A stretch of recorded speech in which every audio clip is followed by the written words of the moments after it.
Hi hello ನಮಸ್ಕಾರ. Education master YouTube ಚಾನಲ್ಗೆ ತಮಗೆಲ್ಲರಿಗೂ ಸ್ವಾಗತ. ಇವತ್ತಿನ ತರಗತಿ ಒಳಗೆ ದ್ವಿತೀಯ PUC ಎಕನಾಮಿಕ್ಸ್ 2026 ಮಾರ್ಚ್ ವಾರ್ಷಿಕ ಪರೀಕ್ಷೆಯಲ್ಲಿ ಬರ್ತಾವ್ರಿ. ಕನ್ನಡ ಮತ್ತು ಇಂಗ್ಲಿಷ್ ವಿದ್ಯಾರ್ಥಿಗಳಿಗೆ 2 ಅಂಕ, 4 ಅಂಕ, 6 ಅಂಕದ ಬಹು ನಿರೀಕ್ಷಿತ ಪ್ರಶ್ನೆಗಳನ್ನು ನಾವು ಈಗ ನೋಡೋಣ. ಇವ ವೆರಿ ಇಂಪಾರ್ಟೆಂಟ್ ಕ್ವಶನ್ ಆಗ್ಯಾವ. ಫಿಕ್ಸ್ ಬರುವಂಥ ಕ್ವಶನ್ ಅದಾವ. ನೀವು ಸರಿಯಂಗ ಇವು ಕ್ವಶನ್ಗಳನ್ನು ಅರ್ಥ ಮಾಡ್ಕೊಂಡ ಒಂದು ಕಡೆ ಬರೆದಿಡ್ರಿ. ಬರೆದಿಟ್ಟ ಅವುಗಳನ್ನು ಏನು ಮಾಡ್ಬೇಕಂದ್ರೆ ಒಂದೊಂದಾಗಿ ಅದರ ಆನ್ಸರ್ಗಳನ್ನು ಬರೆದು ನೀವು ಪ್ರಾಕ್ಟೀಸ್ ಮಾಡಿದ್ದ ಅದರಲ್ಲಿ ನಿಮಗೆ ಅನುಕೂಲ ಆಕೈತಿ. ಆಗ ನಮ್ಮ ಯೂಟ್ಯೂಬ್ ಚಾನಲ್ ಇನ್ನು ಯಾರು ಸಬ್ಸ್ಕ್ರೈಬ್ ಮಾಡಿಲ್ಲ ಅವರ ಸಬ್ಸ್ಕ್ರೈಬ್ ಮಾಡಿರಿ. ಆಗ ವಿಡಿಯೋನ ಎಲ್ಲೂ ಸ್ಕಿಪ್ ಮಾಡಬೇಡ್ರಿ. ನಿಮಗೆ 6 ಅಂಕದ ಪ್ರಶ್ನೆಗಳನ್ನು ಲಾಸ್ಟಿಗೆ ನಾನು ವಿಡಿಯೋ ಎಂಡದಲ್ಲಿ ತಿಳಿಸಿದ್ದೇನೆ, ನೀವು ಅಲ್ಲಿ ನೋಡ್ಬೇಕ್ರಿ. ಅವುಗಳನ್ನು ಮಿಸ್ ಮಾಡ್ಕೊಂಡ್ರೆ ನಿಮಗೆ ನಷ್ಟ ಆಗ್ತದೆ. ಇದು ಎಕನಾಮಿಕ್ಸ್ 2 ಅಂಕ. 2 ಅಂಕದ ಫಸ್ಟ್ ಒನ್ ರೀ, ಮೂಲ ಆರ್ಥಿಕ ಚಟುವಟಿಕೆಗಳ ಪಟ್ಟಿ ಮಾಡಿರಿ. ಮೂಲ ಆರ್ಥಿಕ ಚಟುವಟಿಕೆಗಳನ್ನ ಪಟ್ಟಿ ಮಾಡಿರಿ. Based economics activities. ತದನಂತರ ಆರ್ಥಿಕ ಕೇಂದ್ರ ಸಮಸ್ಯೆಗಳನ್ನು ಹೆಸರಿಸಿ. ಆರ್ಥಿಕ ಸಮಸ್ಯೆಗಳನ್ನ central problem of and economy. ತದನಂತರ ಮಿಶ್ರ ಆರ್ಥಿಕತೆಯ ಎಂದರೇನು ಮತ್ತು ಒಂದು ಉದಾಹರಣೆಯನ್ನು ಕೊಡಿರಿ. What is the mixed economy, give any example. ತದನಂತರ ಮಿಶ್ರ ಆರ್ಥಿಕತೆ ಎಂದರೇನು, ಒಂದು ಉದಾಹರಣೆ ಕೊಡ್ರಿ. ಆಯ್ತ್ರಿ. ತದನಂತರ ವಾಟ್ ಈಸ್ ಪ್ರೊಡಕ್ಷನ್ ಪಾಸಿಬಿಲಿಟಿ ಫ್ರಂಟಿಸ್, ಅಂದ್ರೆ ಅನುಭೋಗ್ಯ ವರ್ತನೆ ವಿವರಿಸುವ 2 ವಿವರಣೆಗಳನ್ನು ಅಥವಾ ವಿಧಾನಗಳನ್ನು ಯಾವುವು ಎಂಬುದನ್ನು ತಿಳಿಸ್ರಿ ಅಂತ ಕೇಳ್ಯಾರ. ತದನಂತರ ಬೇಡಿಕೆ ನಿರ್ಧಾರಕಗಳನ್ನು ಪಟ್ಟಿ ಮಾಡ್ರಿ. Approach to explain the consumer behaviour ಮೇಲಿನ ಅನುಭೋಗ್ಯ ವರ್ತನೆ ರೀ. ತದನಂತರ ಬೇಡಿಕೆ ನಿರ್ಧಾರಗಳನ್ನು ಪಟ್ಟಿ ಮಾಡಿರಿ. ಬೇಡಿಕೆ ನಿರ್ಧಾರಗಳನ್ನ ಪಟ್ಟಿ ಮಾಡಿರಿ. ಇಲ್ಲಿ ಕನ್ನಡದಾಗ ನೋಡ್ಬೋದು, ಇಂಗ್ಲೀಷ್ನಾಗ ನೋಡ್ಬೋದು ರೀ. ಡಿಟರ್ಮೆಂಟ್ಸ್ ಆಫ್ ಡಿಮ್ಯಾಂಡ್, ಕೆಳದರ್ಜೆಯ ಸರಕುಗಳನ್ನು ಎಂದರೇನು ಮತ್ತು ಎಕ್ಸಾಂಪಲ್ ಕೊಡ್ರಿ. ತದನಂತರ ಬೆಲೆಯ ಬೇಡಿಕೆ ಸ್ಥಿತಿಸ್ಥಾಪಕತ್ವದ ಯಾವುದಾದ್ರೂ 2 ವಿಧಗಳನ್ನು ತಿಳಿಸ್ರಿ. ತದನಂತರ ಏಕನಾತ್ಮಕ ವಲ್ಲಭ ಎಂದರೇನು, ದೀರ್ಘಾವಧಿಯ ವೆಚ್ಚಗಳ ಯಾವುವು. ತದನಂತರ ಅಲ್ಪಾವಧಿಯ ವೆಚ್ಚಗಳನ್ನು ಹೆಸರಿಸಿ ಅಂತ ಹೇಳ್ಯಾರ. ತದನಂತರ ಪ್ರತಿಫಲನದ ಪ್ರಮಾಣ ವಿಧಗಳನ್ನು ತಿಳಿಸ್ರಿ. ಅವ ಅಂದ್ರೆ ಏರಿಕೆ, ಇಳಿಕೆ ಮತ್ತು ಸ್ಥಿರ ಪ್ರತಿಫಲನ ನಿಯಮಗಳನ್ನು ನೋಡಬಹುದು. State the types of the returns to scale ಅಂತ ಕೇಳ್ಯಾರ. ತದನಂತರ ಪೂರೈಕೆಯ ರೇಖೆಯನ್ನು ನಿರ್ಧರಿಸುವ ಅಂಶಗಳನ್ನು ತಿಳಿಸ್ರಿ ಅಂತ ಕೇಳ್ಯಾರ. Mention the factors determining to the supply curve ಕೇಳ್ಯಾರ. ಪ್ರತಿಯೊಂದನ್ನು ಇಲ್ಲಿ ಕೊಟ್ಟಿದ್ದೇನೆ ನಾನು. ಇಂಗ್ಲೀಷ್ ಅಥವಾ ಕನ್ನಡ ಮೀಡಿಯಮ್ದವರು ನೋಡ್ಬೋದು, ಇಂಗ್ಲೀಷ್ ಮೀಡಿಯಮ್ದವರು ನೋಡ್ಬೋದು. ತದನಂತರ ಸ್ಥಗಿತತೆಯ ಬಿಂದು ಎಂದರೇನು, ಶಾರ್ಟ್ ಡೌನ್ ಪಾಯಿಂಟ್. ತದನಂತರ ಲಾಭದ ಗರಿಷ್ಠಗೊಳಿಸುವ ಷರತ್ತುಗಳನ್ನು ತಿಳಿಸ್ರಿ. ತದನಂತರ 4 ಉತ್ಪಾದನಾಂಗಗಳನ್ನು ಮತ್ತು ಅವುಗಳ ಪ್ರತಿಫಲನ ನಿಯಮಗಳನ್ನು ತಿಳಿಸ್ರಿ ಅಂತ ಕೇಳಿದ್ರೆ production and theories and rewards ಎಂಬುದನ್ನು ನಾವಿಲ್ಲಿ ನೋಡ್ಬೋದು. ತದನಂತರ ವರ್ಗಾವಣೆಯ ಪಾವತಿ ಅಂದರೆ ಏನು ಬರ್ರಿ. ವರ್ಗಾವಣೆಯ ಪಾವತಿ ಅಂದ್ರೆ ಪೇಮೆಂಟ್ಸ್, ಟ್ರಾನ್ಸ್ಫರ್ ಆಫ್ ಪೇಮೆಂಟ್. ರಾಷ್ಟ್ರೀಯ ವರಮಾನ ಮಾಪನ ಮಾಡುವ 3 ವಿಧಾನಗಳ್ಯಾವವು. ನ್ಯಾಷನಲ್ ಇನ್ಕಮ್ದ 3 ವಿಧಾನಗಳನ್ನು 3 ಮೆಥಡ್ಗಳ ಯಾವ್ಯಾವ ಎಂಬುದನ್ನು ನಾವು ನೋಡ್ರಿ. ದಾಸ್ತಾನು ಮತ್ತು ಹರಿವಿನ ನಡುವಿನ ವ್ಯತ್ಯಾಸವನ್ನು ತಿಳಿಸ್ರಿ. Between the stock and flow ನೋಡ್ರಿ. ಅನುಭೋಗ್ಯ ಸರಕು ಮತ್ತು ಬಂಡವಾಳ ಸರಕು ನಡುವಿನ ವ್ಯತ್ಯಾಸಗಳನ್ನು ತಿಳಿಸ್ರಿ. Between the consumer goods and the capital goods difference. ತದನಂತರ ಸಾರ್ವಜನಿಕ ಸರಕು ಮತ್ತು ಖಾಸಗಿ ಸರಕು ನಡುವಿನ ವ್ಯತ್ಯಾಸ. ಇದು between the public goods and private goods difference ಅನ್ನು ನೀವು ಚೆಕ್ ಮಾಡ್ಕೋರಿ ಎಂಬುದನ್ನು ತಿಳಿಸದ. ತದನಂತರ ಪ್ರತ್ಯೇಕ ಮತ್ತು ಪರೋಕ್ಷ ತೆರಿಗೆಗಳನ್ನು ಹೆಸರಿಸಿ. Name the direct and indirect tax. ಪುಕ್ಕಟೆ ಸಬರ ಇದು ಪ್ರೊಪ್ರೈಟರಿ ಬಿದ್ದಿತ್ತು ಎಕ್ಸಾಮ್ಕ ಪುಕ್ಕಟೆ ಸಬರ ಬಿದ್ದಿತ್ತು ಸರಿಯಾಗಿ ನೋಡ್ಕೊರಿ. Who are the free riders. ತದನಂತರ ಮೀಗೊತಿಯ ಮುಂಗಡಪತ್ರ ಮತ್ತು ಕೊರತೆಯ ಮುಂಗಡಪತ್ರ ನಡುವಿನ ವ್ಯತ್ಯಾಸಗಳನ್ನು ತಿಳಿಸ್ರಿ. Surplus budget and difficult budget ಅಂದ್ರೆ ಡಿಫ್ರೆನ್ಸ್ ತಿಳಿಸ್ರಿ ಅಂತ ಹೇಳ್ಯಾರ.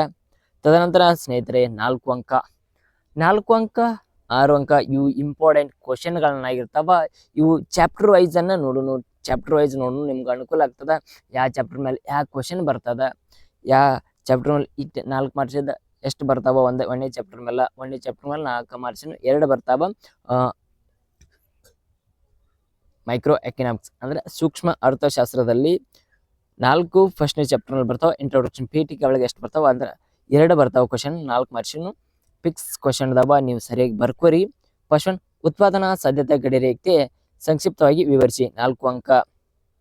Explain the production possibility frontier. ತದನಂತರ ಸೆಕೆಂಡ್ ಒನ್, ಒಂದು ಆರ್ಥಿಕ ಕೇಂದ್ರೀಯ ಸಮಸ್ಯೆಗಳನ್ನು ಸಂಕ್ಷಿಪ್ತವಾಗಿ ವಿವರಿಸಿ. Explain the central problems of an economy. Kannada English 2 method ಅದಾವ.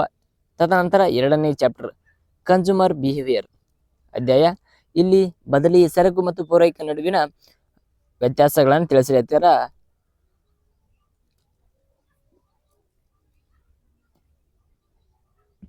ಗುಡ್ಸ್ ಅಂಡ್ ಬದಲಿ ಸರಕು ಮತ್ತು ಪೂರೈಕೆ ಸರಕು ನಡುವಿನ ವ್ಯತ್ಯಾಸ ತಿಳಿಸಿರ್ತಾರ.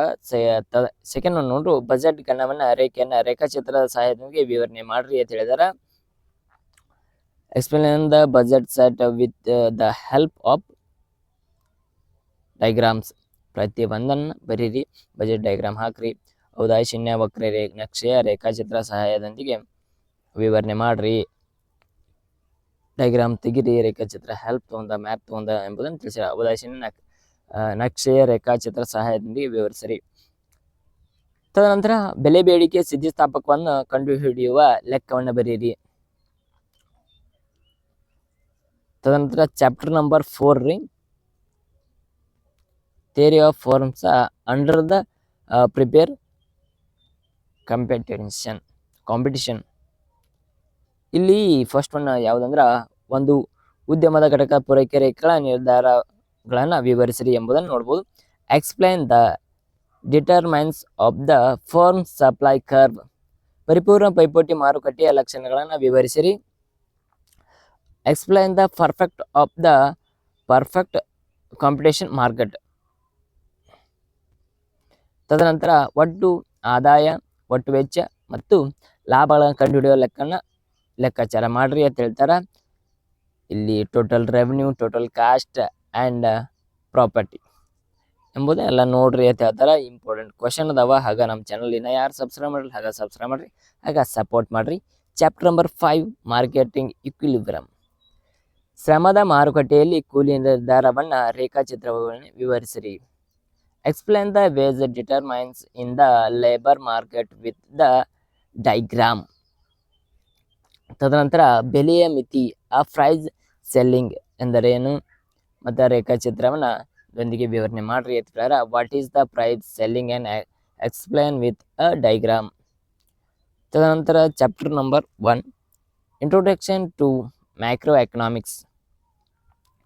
ಸಮಗ್ರ ಅರ್ಥಶಾಸ್ತ್ರ ಉಗಮ ಮತ್ತು ಬೆಳವಣಿಗೆ ವಿವರಿಸಿರಿ. ಸಮಗ್ರ ಅರ್ಥಶಾಸ್ತ್ರ ವಿವರಣೆ ಮತ್ತು ಬೆಳವಣಿಗೆ ವಿವರಿಸಿ. ಸೂಕ್ಷ್ಮ ಅರ್ಥಶಾಸ್ತ್ರ ಮತ್ತು ಸಮಗ್ರ ಅರ್ಥಶಾಸ್ತ್ರದ ನಡುವಿನ ವ್ಯತ್ಯಾಸವನ್ನು ತಿಳಿಸಿರಿ.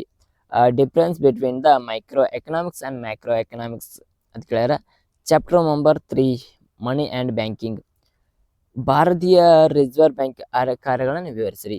ರಿಸರ್ವ್ ಬ್ಯಾಂಕಿನ ಕಾರ್ಯಗಳ ಫಿಕ್ಸ್. ಇದು ಕ್ವಶನ್ ಸೆಕೆಂಡ್ PUCದಾಗನ ಎಲ್ಲ ಏನು ಇಂಪಾರ್ಟೆಂಟ್ ಕ್ವಶನ್ ಅದಾವ ನಾವು ಇವತ್ತು ಡಿಸ್ಕಸ್ ಮಾಡೋ ಕ್ವಶನ್ ಎಲ್ಲ ಇಂಪಾರ್ಟೆಂಟ್. ಹಣದ ಬೇಡಿಕೆಯ ವ್ಯವಹಾರ ಉದ್ದೇಶಗಳನ್ನು ವಿವರಿಸಿರಿ.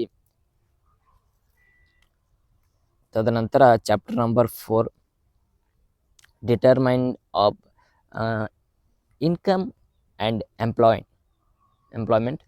ಅನುಭೋಗಿಯ ಬಿಂಬಕ ಮತ್ತು ಹೂಡಿಕೆಯ ಬಿಂಬಕವನ್ನು ವಿವರಿಸಿರಿ. ತದನಂತರ C = 50 + 0.85 ಮಾದರಿಯ ಸಮೀಕರಣ ಲೆಕ್ಕಗಳನ್ನು ಬರೀರಿ. ತದನಂತರ ಚಾಪ್ಟರ್ ನಂಬರ್ 5 ನೋಡೋಣ, ಗೌರ್ಮೆಂಟ್ ಬಜೆಟ್ ಆ್ಯಂಡ್ ಎಕನಾಮಿ. ಸರ್ಕಾರದ ಮುಂಗಡ ಪತ್ರನ ಪಟ್ಟಿಯನ್ನ ವಿವರಣೆ ಮಾಡ್ರಿ. Explain the classification of the government budget. ತದನಂತರ ಸಾರ್ವಜನಿಕ ಸಾಲವು ಹೊರೆಯಾಗುವುದೇ, ವಿವರಿಸಿರಿ. In public debit budget explain ಆಗ್ಬೇಕ್ರದ. ಓಕೆ. ತದನಂತರ ಚಾಪ್ಟರ್ ನಂಬರ್ 6 ಓಪನ್ ಎಕನಾಮಿ. ಇಲ್ಲಿ ಸಂದಾಯ ಬಗ್ಗೆಯ ಚಾಲ್ತಿ ಖಾತೆ ಮತ್ತು ಬಂಡವಾಳ ಖಾತೆಯ ಪಟ್ಟಿಯನ್ನು ವಿವರಿಸಿರಿ. Explain the correct account and capital ಅಕೌಂಟ್ಗಳನ್ನು ಬ್ಯಾಲೆನ್ಸ್ ಪೇಮೆಂಟನ್ನು ಚೆಕ್ ಮಾಡ್ರಿ ಎಂಬುದನ್ನು ತಿಳಿಸ್ಯಾರ. ಮುಕ್ತ ಅರ್ಥ ವ್ಯವಸ್ಥೆಯನ್ನು 3 ಕೊಂಡಿಗಳನ್ನು ಆಗಿ ವಿವರಿಸಿರಿ. ತದನಂತರ 6 ಅಂಕದಲ್ಲಿ ಮೈಕ್ರೋ ಎಕನಾಮಿಕ್ಸ್ ಸೂಕ್ಷ್ಮ ಅರ್ಥಶಾಸ್ತ್ರ 6 ಅಂಕ ಪಿಕ್ಸ್ ಕ್ವಶನ್ಗಳನ್ನು ಇವು ಇಂಪಾರ್ಟೆಂಟ್ 100% ಬರ್ತಾವ್ರಿ. ಔದಾಸೀನ ವಕ್ರರೇಖೆ ಗುಣಲಕ್ಷಣಗಳನ್ನು ರೇಖಾಚಿತ್ರದೊಂದಿಗೆ ವಿವರಿಸಿರಿ. ಇಳಿಮುಖ ಸೀಮಾಂತ ತುಷ್ಟಿಗಳನ್ನು ನಿಯಮಗಳನ್ನು ಕೋಷ್ಟಕ ರೇಖಾಚಿತ್ರದೊಂದಿಗೆ ಸಹಾಯದಿಂದ ವಿವರಣೆ ಮಾಡ್ರಿ ಎಂಬುದನ್ನು ನೋಡ್ಬೋದು. ತದನಂತರ ಅನುಭೋಗ್ಯ ಆದರ್ಶ ಆಯ್ಕೆಯನ್ನು ರೇಖಾಚಿತ್ರದ ಸಹಾಯದಿಂದ ವಿವರಿಸಿರಿ. Explain the optimal choice of the consumer with the help of a diagram. ಅನುಭೋಗ್ಯ ಆದರ್ಶ ಆಯ್ಕೆಯ ರೇಖಾಚಿತ್ರ ಸಹಾಯದಿಂದ ವಿವರಿಸಿರಿ ಎಂಬುದನ್ನು ತಿಳಿಸ್ತಾರ. ಬದಲಾವಣೆಯ ಪ್ರಮಾಣದ ನಿಯಮಗಳನ್ನು ರೇಖಾಚಿತ್ರ ಸಹಾಯದಿಂದ ವಿವರಿಸಿ. Explain the law of variable proportion with help of diagram. ತದನಂತರ TFC ಮತ್ತು SMC, TVC, TC, ABC ಮತ್ತು SAC ಕಂಡುವನ್ನು ಹಿಡಿಯುವ ಲೆಕ್ಕಾಚಾರವನ್ನು ಮಾಡ್ರಿ ಅಂತ ಹೇಳ್ತಾರ. ತದನಂತರ ಇಲ್ಲಿ ಮೈಕ್ರೋ ಎಕನಾಮಿಕ್ಸ್ ನೋಡ್ರಿ. ಮೈಕ್ರೋ ಎಕನಾಮಿಕ್ಸ್ ಸಮಗ್ರ ಅರ್ಥಶಾಸ್ತ್ರ ಕ್ವಶನ್ಗಳನ್ನು ನೋಡು. ಸಮಗ್ರ ಆರ್ಥಿಕದ ಅನ್ಯೋನ್ಯತೆಗಳನ್ನು ವಿವರಣೆ ಮಾಡ್ರಿ. ಯಾವ ಬರ್ತಾವ? GDP, GNP, NNP ಇತ್ಯಾದಿಗಳನ್ನು ಬರ್ತಾವ. ಎಕ್ಸ್ಪ್ಲೇನ್ ದ ಮೈಕ್ರೋ ಇಂಟಿಮೇಷನ್ ಅಂತ ಕೇಳ್ಯಾರ. ತದನಂತರ ರಾಷ್ಟ್ರೀಯ ವರಮಾನವನ್ನು ಮಾಪನ ಮಾಡುವ 3 ವಿಧಾನಗಳನ್ನು ವಿವರಿಸಿರಿ ಅಂತ ಕೇಳಿದಾರ. ಇಲ್ಲಿ ಪ್ರೊಡಕ್ಷನ್ ಮತ್ತು ಇನ್ಕಮ್, ಎಕ್ಸ್ಪೆಂಡಿಚರ್ ಮೆಥಡ್ಸ್ ಬರ್ತಾವ, ಇವುಗಳನ್ನು ನೋಡ್ಕೋರಿ. ತದನಂತರ ವೈಯಕ್ತಿಕ ವರಮಾನ ಮತ್ತು ಲಭ್ಯ ವರಮಾನ ಕಂಡುಹಿಡಿಯುವ ಲೆಕ್ಕಾಚಾರ ಮಾಡ್ರಿ ಅಂತ ಹೇಳಿದಾರ, ಅದು ನೋಡ್ಕೋರಿ. ಬ್ಯಾಂಕು ಮತ್ತು ಠೇವಣಿಯ ಮತ್ತು ಸಾಲ ಪತ್ತು ನಿರ್ಮಾಣ ಪ್ರಕ್ರಿಯೆ ವಿವರಿಸಿರಿ. ಅಲ್ಲಿ ಯಾವ್ದು ಬರ್ತದಾರ? ಚಿನ್ನದ ವ್ಯಾಪಾರ ಲಾಲನ ಕತೆ ಬರ್ತದ. ಇಲ್ಲಿ ಕನ್ಫ್ಯೂಸ್ ಆಗಿ ಹಿಂಗೂ ಕೇಳಬಹುದು. ಕ್ವಶನ್ಗಳನ್ನ ಟೆಸ್ಟ್ ಮಾಡಿ ಕೇಳ್ತಾನ, ನೀವು ಸರಿಯಾಗಿ ಓದ್ರಿ, ಬರೀರಿ. ತದನಂತರ ರಿಸರ್ವ್ ಬ್ಯಾಂಕಿನ ಹಣದ ಪೂರೈಕೆಯ ನಿಯಂತ್ರಣ ಕ್ರಮವನ್ನು ಏನು ಮಾಡ್ಬೇಕಂದ್ರೆ ಬರೀರಿ ಅಥವಾ ವಿವರಿಸಿರಿ ಅತ್ಕಾರ. ಓಪನ್ ಮಾರ್ಕೆಟ್ ಆಪರೇಷನ್ಸ್ ಅಂತ ಕೇಳ್ಯಾರ, ಅದನ್ನ ಬರೀರಿ. ತದನಂತರ ಹಣದ ಕಾರ್ಯಗಳನ್ನು ವಿವರಿಸಿರಿ ಮತ್ತು ಇದು ಹೇಗೆ ಸಾಟಿ ವಿನಿಮಯ ಪದ್ಧತಿಯನ್ನ ದೋಷಗಳನ್ನು ನಿವಾರಿಸಿರಿ ಅಂತ ಹೇಳ್ಯಾರ. ತದನಂತರ ಸ್ಥಿರ ವಿನಿಮಯ ದರದ ಪದ್ಧತಿಯ ವಿದೇಶಿ ವಿನಿಮಯ ದರದ ನಿರ್ಧಾರಗಳನ್ನು ವಿವರಿಸಿರಿ. ತದನಂತರ ಆಮದು ಬೇಡಿಕೆ ಹೆಚ್ಚಳವು ವಿದೇಶಿ ವಿನಿಮಯ ಮಾರುಕಟ್ಟೆಯ ಮೇಲೆ ಬೀರುವ ಪರಿಣಾಮಗಳನ್ನು ವಿವರಿಸಿರಿ. ತದನಂತರ ಕೊಳ್ಳುವ ಶಕ್ತಿಯ ಸಮತೆಯ ಸಿದ್ಧಾಂತವನ್ನು ವಿವರಿಸಿರಿ ಅಂತ ಹೇಳ್ಯಾರ. ಪ್ರತಿ ಒಂದನ್ನು ನಾನು ಇಲ್ಲಿ ನಿಮ್ಗೆ ಕ್ವಶನ್ಗಳನ್ನು ಅಷ್ಟು ಕೊಟ್ಟಾನಿ. ಹಾಗ ನಮ್ಮ ಚಾನಲ್ ಇನ್ನೂ ಯಾರು ಸಬ್ಸ್ಕ್ರೈಬ್ ಮಾಡಿಲ್ಲ, ಹಾಗೆ ಸಬ್ಸ್ಕ್ರೈಬ್ ಮಾಡಿರಿ, ಹಾಗೆ ಸಪೋರ್ಟ್ ಮಾಡಿರಿ. ನಿಮಗೆ ಮುಂದಿನ ವಿಡಿಯೋ ಒಳಗೆ ಕನ್ನಡ ಇಂಪಾರ್ಟೆಂಟ್ ಕ್ವಶನ್ಗಳನ್ನು ನಾನು ತೆಗಿತೀನಿ. 2 ಅಂಕ ಸಂದರ್ಭ ಸಹಿತ ವಿವರಣೆಗಳನ್ನು ಅಲ್ಲಿ ನೋಡೋಣ. ಈಗ ಹೊಸಬರು ಯಾರಿದ್ದಾರಲ್ಲ, ನಮ್ಮ ಚಾನಲ್ ಯಾರೇನ ಸಬ್ಸ್ಕ್ರೈಬ್ ಮಾಡಿಲ್ಲ, ಹಾಗೆ ಸಬ್ಸ್ಕ್ರೈಬ್ ಮಾಡಿರಿ, ಹಾಗೆ ಸಪೋರ್ಟ್ ಮಾಡಿರಿ. ನಿಮ್ಗೆ ಎನ್ಯುವಲ್ ಎಕ್ಸಾಮ್ಗೆ ಇಷ್ಟನ್ನು ಓದಿದರೆ ಪಾಸ್ ಆಗೋ ವಿದ್ಯಾರ್ಥಿ ರ್ಯಾಂಕ್ ಆಗೋ ವಿದ್ಯಾರ್ಥಿಗಳು ಇನ್ನೂ ಒಂದಿಷ್ಟು ಓದ್ರಿ. ಯಾಕಂದ್ರೆ ಈ ವಿಡಿಯೋದಲ್ಲಿ ನಾನು ಕ್ವಶನ್ಗಳನ್ನು ಅಷ್ಟು ರೆಫರ್ ಮಾಡಿದ್ದೇನೆ, ನೀವು ಓದ್ಕೋರಿ. ಹಾಗೆ ನಮ್ಮ ಚಾನಲ್ ಸಬ್ಸ್ಕ್ರೈಬ್ ಮಾಡಿರಿ, ಹಾಗೆ ಸಪೋರ್ಟ್ ಮಾಡಿರಿ. Thank you all. ನಾ ಮುಂದಿನ ವಿಡಿಯೋ ಒಳಗೆ ಉಳ್ಕಿದ್ದು ಕ್ವಶನ್ಗಳನ್ನು ಮತ್ತು ಆನ್ಸರ್ಗಳನ್ನು ರೆಫರ್ ಮಾಡಲು ನೀವು ಸಬ್ಸ್ಕ್ರೈಬ್ ಮಾಡಿರಿ, ಹಾಗೆ ನಮ್ಗೆ ಸಪೋರ್ಟ್ ಮಾಡಿರಿ. ಈ PDF ಲಿಂಕನ್ನು ನಾನು ಡಿಸ್ಕ್ರಿಪ್ಷನ್ ಕೊಟ್ಟಿರ್ತೀನಿ, ನಾನು ಟೆಲಿಗ್ರಾಮ್ ಹಾಕಿರ್ತೀನಿ, ಅಲ್ಲಿ ಹೋಗಿ ಡೌನ್ ಮಾಡ್ಕೊರಿ.